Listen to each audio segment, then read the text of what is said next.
Welcome back to Demo's Kitchen!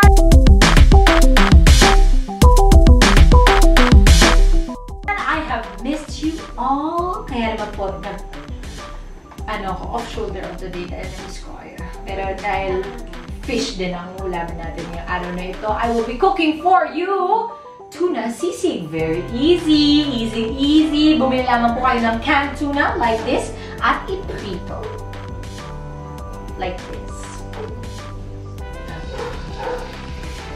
Okay, key na dapat maintindihan sa pag-prito po nito, ating canned tuna, dapat ay magmukha siyang brown at medyo crispy para malasisig talaga. Why is it important for you to eat fish? Dahil sa isda po, nakukuha natin ang mga iba't ibang vitamins kagaya ng omega. Tama ba ako?